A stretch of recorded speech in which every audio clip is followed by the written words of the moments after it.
Hello friends, मैं स्वप्निल लेके स्वागत करता हूं आप सभी का हमारे YouTube channel we are ISO में। और दोस्तों, IATF 16949 2016 में आज हम बात करेंगे हमारी सीरीज डॉक्यूमेंटेड प्रोसीजर में क्लॉज 7.1.5.21 5.2.1 में जिस प्रोसीजर की बात करी गई है, जो कि है प्रोसीजर फॉर कैलिब्रेशन। आज हम इसको समझेंगे, इसको एक्सप्लेन करेंगे, इसको थोड़ा सा समझने की कोशिश करेंगे। तो देखिए दोस्तों, जैसा कि आप सभी जानते हैं कि IATF में कुछ मैंडेटरी प्रोसीजर्स हैं, ठीक। उनको लेकर हमने ऑलरेडी एक वीडियो बनाया हुआ है कि कितनी मैंडेटरी प्रोसीजर्स है, आप उस वीडियो को भी देख सकते हैं। इसके अलावा अगर आप चाहते हैं उसकी सॉफ्ट कॉपीज, ठीक है, तो हमारे पास एक ई बुक भी हमने उसको लेकर तैयार की है, जिसका कि लिंक आपको नीचे डिस्क्रिप्शन में हमारे ई बुक स्टोर का लिंक मिल जाएगा। वहां पे जाके आप उस ई बुक को भी परचेस कर सकते हैं। तो खैर, हमने हमारे पिछले जो इस सीरीज का जो पिछला वीडियो था उसमें हमने जो लास्ट प्रोसीजर थी प्रोडक्ट सेफ्टी को लेकर उसका वीडियो बनाया था। आज हम जो सेकंड प्रोसीजर जिसकी बात कही गई है, प्रोसीजर फॉर कैलिब्रेशन, इसको समझेंगे, इसको देखेंगे। तो देखिए, जब भी आप कोई प्रोसीजर बनाते हैं तो उसमें कुछ चीजें होती हैं जो आपको ध्यान रखना होती हैं। जैसे पहली चीज ये है कि आपकी जो प्रोसीजर आप बना रहे हैं उसका पर्पस क्या है, ठीक। उसका पर्पस क्या है आपकी प्रोसीजर का। तो देखिए, यहां पर जो प्रोसीजर आप बना रहे हैं उसका पर्पस है कि आप कैलिब्रेशन या वेरिफिकेशन की जो एक्टिविटी कर रहे हैं उसके आप रिकॉर्ड बनाएं, उसके रिकॉर्ड मेंटेन करने के लिए आप ये प्रोसीजर बना रहे हैं, ठीक। तो इसका जो पर्पस है वो है to maintain a calibration record, ठीक है। आप इसके अलावा आप आपके हिसाब से भी इस चीज के बारे में सोच सकते हैं। मैंने शॉर्ट में लिखा है, बहुत ज्यादा डिटेल में इसके बारे में नहीं लिखा है। बेसिक जो काम है कि आपको ये जो प्रोसीजर आप बना रहे हैं इसको बनाने का पर्पस आपका ये है कि आप कैलिब्रेशन रिकॉर्ड को मेंटेन करना चाहते हैं, to establish a procedure to maintain a calibration record, ठीक है। ये इसका पर्पस है। इस प्रोसीजर का जो प्रोसीजर फॉर कैलिब्रेशन है, इसका पर्पस है कि आपको कैलिब्रेशन या वेरिफिकेशन, अगर आप वेरिफिकेशन की एक्टिविटी कर रहे हैं, है ना, तो उसका भी आपको रिकॉर्ड मेंटेन करने के लिए आप यहां पर ये प्रोसीजर बनाते हैं। दूसरा, इसमें जो एलिमेंट आता है किसी प्रोसीजर में, वो आता है स्कोप।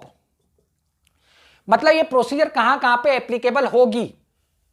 तो देखिए, ये प्रोसीजर आपकी कहां एप्लीकेबल होगी, आपके जितने भी ऑर्गेनाइजेशन में MME यानी मेजरिंग एंड मॉनिटरिंग इक्विपमेंट है, जिनको आप इंस्ट्रूमेंट्स भी कहते हैं, जिनको आप इक्विपमेंट भी कहते हैं, जिनको आप टेस्ट इक्विपमेंट भी हो सकते हैं आपके पास में, वो होते हैं, ठीक है। जो भी ऐसे इक्विपमेंट या ऐसे इंस्ट्रूमेंट जिनका इस्तेमाल आप मॉनिटरिंग या मेजरिंग के लिए कर रहे हैं या टेस्टिंग के लिए कर रहे हैं, उन सभी पे ये प्रोसीजर एप्लीकेबल होगी।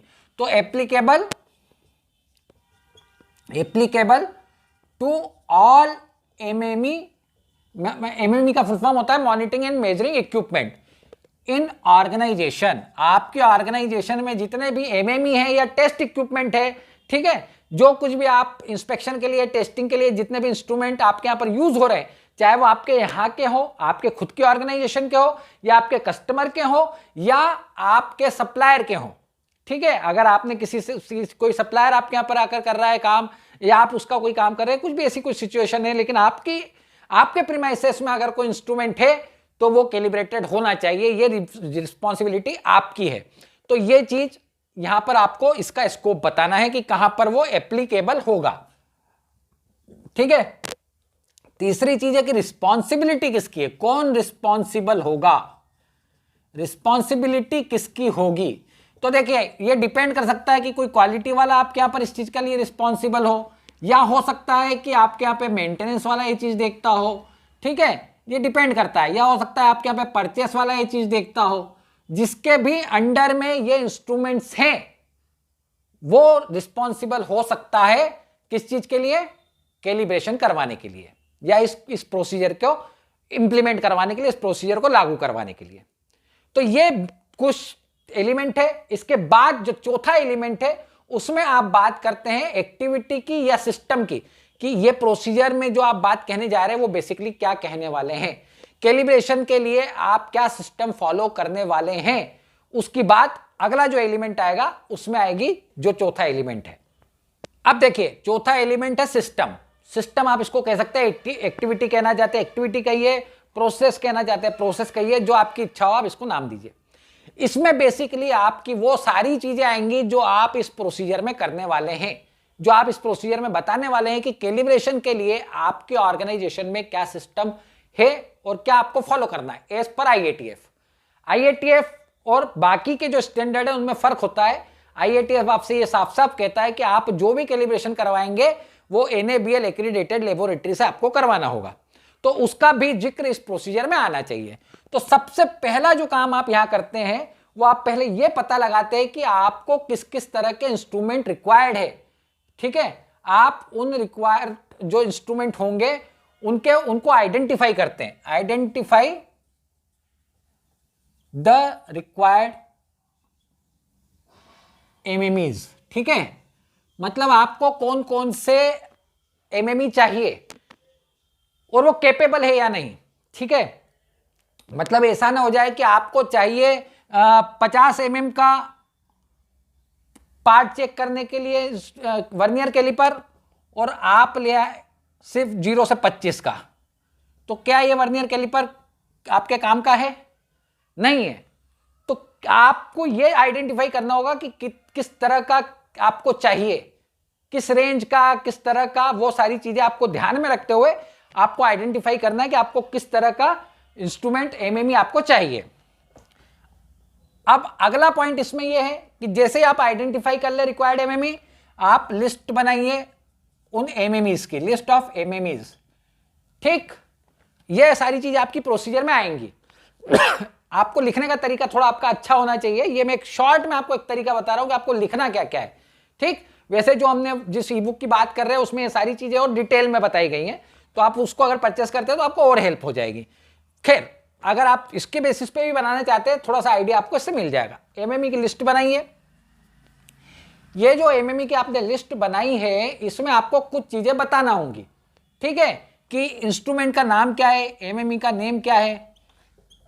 ठीक, फिर उसका कैलिब्रेशन की डेट क्या है, डेट ऑफ कैलिब्रेशन क्या है, ओके, उसकी रेंज क्या है। ठीक, उसमें अगर उसका लिस्ट काउंट क्या है, इस तरह की कुछ बेसिक चीजें आपको उस लिस्ट ऑफ इंस्ट्रूमेंट जो आप बना रहे हैं, मास्टर लिस्ट जो बना रहे हैं, उसमें आपको बतानी होगी। जब आपका मास्टर लिस्ट बन जाए या लिस्ट ऑफ एमएमई बन जाए, तो आपको कैलिब्रेशन का शेड्यूल बनाना होगा कि वो क्या कैलिब्रेशन का शेड्यूल होगा जिसमें आपको इंस्ट्रूमेंट जो है उनको कैलिब्रेट कराना है। मतलब कौन सा इंस्ट्रूमेंट कब कैलिब्रेट होगा, उसका एक शेड्यूल आपको बनाना होगा। क्योंकि कोई जरूरी नहीं है कि आपके सारे के सारे इंस्ट्रूमेंट एक ही दिन कैलिब्रेट हो, है ना। अगर ऐसा हो जाएगा तो और दिक्कत है, क्योंकि सारे के सारे इंस्ट्रूमेंट अगर एक ही दिन चले गए तो आप काम कैसे करेंगे, है ना। तो थोड़ा सा कैलिब्रेशन करते समय इस चीज का ध्यान रखें कि सारे इंस्ट्रूमेंट एक ही दिन कैलिब्रेशन के लिए न जाए, है ना। तो आप इस तरह से थोड़ा सा अपना कैलिब्रेशन का शेड्यूल आपको तैयार करना होगा। इसके बाद जब कैलिब्रेशन का शेड्यूल तैयार हो जाए, तो आपको यहां पर मेंशन करना है कि आप जो डेट आएगी कैलिब्रेशन की, उस पर आप इस इंस्ट्रूमेंट को कैलिब्रेशन के लिए भेजेंगे। ठीक, जो इंस्ट्रूमेंट है जिसका कैलिब्रेशन होना है उसको कैलिब्रेशन के लिए भेजेंगे। लेकिन याद रखें, आपको यहां पर यह मेंशन करना होगा कि जिस एजेंसी में, जिस कैलिब्रेशन कंपनी में या जिस कैलिब्रेशन के लिए आप जहां पर कैलिब्रेशन करने के लिए भेज रहे हैं, वो एनएबीएल एक्रीडेटेड हो।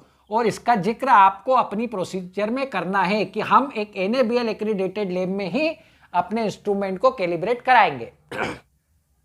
इसके साथ ही आप प्रोसीजर में मेंशन करें कि आप उस कैलिब्रेशन एजेंसी का एनएबीएल सर्टिफिकेट आप लेंगे, उसका जो स्कोप है वो आप लेंगे, उसका जो कैलिब्रेशन को जो उसको एक्रीडेशन मिला है उसकी भी क्या डेट है वो सब आपको इंश्योर करेंगे। आप ये चीजें अपनी इस प्रोसीजर में डालेंगे। ठीक, अब जब आपने वो कैलिब्रेशन के लिए अपना इंस्ट्रूमेंट भेज दिया एनएबीएल एक्रीडेटेड लेबोरेटरी में, तब जब वो कैलिब्रेट होकर आ जाएगा तो आपको ये देखना है कि उसके साथ उसका कैलिब्रेशन का सर्टिफिकेट आया हो। उस कैलिब्रेशन सर्टिफिकेट को आप चेक करेंगे। ठीक है, कि वो कैलिब्रेशन सर्टिफिकेट क्या कह रहा है और उसके हिसाब से उसे आप अपनी जहां पर उसको रखना है उस जगह अरेंज करके रखेंगे और जहां जरूरत होगी उस समय उसे दिखाएंगे। जिन लोगों को दिखाना है, हो सकता है कस्टमर ऑडिट के लिए आ रहा है, कस्टमर को दिखाने की जरूरत पड़े, IATF ऑडिट के लिए आ रहा है तो उससे दिखाने की जरूरत पड़े। तो ये चीज आपको उसमें लिखनी है कैलिब्रेशन सर्टिफिकेट को लेकर। ये कैलिब्रेशन सर्टिफिकेट को आप साथ में रिसीव करेंगे, ठीक है। इसके अलावा भी अगर आपको और कुछ लिखना है कि कैलिब्रेशन में जो अगर एरर वगैरह आता है तो आप ओके नॉट ओके जो कुछ भी आप उसमें करना चाहते हैं, आप वो सारी चीजें अपनी कैलिब्रेशन की जो लिस्ट आपने बनाई है, लिस्ट ऑफ इंस्ट्रूमेंट, उसमें आप उसको मेंशन कर देंगे। जो कुछ भी प्रोसीजर आप फॉलो करते हैं या करना चाहते हैं या करने वाले हैं, ठीक, वो सारी चीजें आपको इसमें लिख के बतानी है। मेन जो चीजें हैं वो हमने आपको बता दी कि आपको कुछ जो चीजें उसमें दिखानी होंगी वो आप स्पेशली आप प्रोसीजर में लिख दें, ठीक है। अब ये इस तरह से सिस्टम तैयार होगा कैलिब्रेशन का प्रोसीजर का, कैलिब्रेशन की प्रोसीजर का। इसके बाद अगला जो एलिमेंट है आपकी प्रोसीजर का वो होगा डॉक्यूमेंट ऑब्लिक रिकॉर्ड। क्या डॉक्यूमेंट और रिकॉर्ड आप मेंटेन करने वाले हैं वो आपको इस एलिमेंट में बताना होगा। जैसे एक चीज जो आप करने वाले हैं वो है आपका लिस्ट ऑफ MME, ठीक, ये चीज तो आप करने ही वाले हैं, ये तो बेसिक है ही आपका। एक चीज तो ये हो गई। दूसरा है आपने एक और बात करी थी कैलिब्रेशन शेड्यूल की, ठीक है, तो कैलिब्रेशन शेड्यूल आपके आ गए, ठीक। अब अगर ऐसा होता है कि आप कुछ स्टोर के थ्रू इसको भेज रहे हैं और उससे रिलेटेड अगर कोई आपका रिकॉर्ड या डॉक्यूमेंट आप मेंटेन करने वाले, जैसे चालान है या गेट पास है, तो वो आप यहां पे मेंशन कर दें। इसके अलावा भी अगर जैसे आप कह रहे हैं कैलिब्रेशन का सर्टिफिकेट बाद में आएगा आपका, तो कैलिब्रेशन सर्टिफिकेट, तो ये सारी वो चीजें हैं जो कि आपको इस एलिमेंट के तौर पर इस जगह पर आपको बतानी है। कौन कौन से डॉक्यूमेंट या रिकॉर्ड आप मेंटेन करने वाले हैं, आप बनाएंगे इस प्रोसीजर के तहत इस काम को करने के लिए।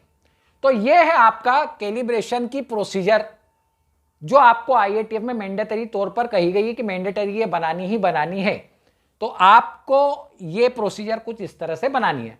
इसको आप बढ़ा सकते हैं, घटाने की कोशिश मत करिएगा, इससे कम मत करिएगा, कम से कम इतनी चीजें तो आनी चाहिए, इससे ज्यादा भी आ सकती हैं। आप जो सिस्टम फॉलो कर रहे हैं वो आप इसमें लिखें। टेस्ट इक्विपमेंट है तो उनके बारे में लिखिए, उनको आप कैसे कैलिब्रेट कराते हैं। आपकी ऑर्गेनाइजेशन का है अगर इंस्ट्रूमेंट तो ठीक है, बाहर वाले का है, आपके कस्टमर का है तो उसके बारे में भी लिखिए। ये चीज आपको मेंशन करना है और उसके हिसाब से आपको काम करना है, ठीक है। उम्मीद है ये वीडियो आपके काम आएगा, आपके लिए हेल्पफुल होगा, आप समझेंगे, आप चीजों को समझेंगे। आप अगर वीडियो आपको पसंद आए तो इसको लाइक करिए, शेयर करिए, और अगर हमारे किसी हेल्प की आपको आवश्यकता है, हम जैसा आप सभी जानते हैं हम कंसल्टेंसी देते हैं प्लस ट्रेनिंग देते हैं, उससे रिलेटेड अगर आपको कोई काम हो तो आप हमसे कांटेक्ट भी कर सकते हैं। अगले वीडियो में आपसे दोबारा मुलाकात होगी, तब तक के लिए थैंक यू वेरी मच।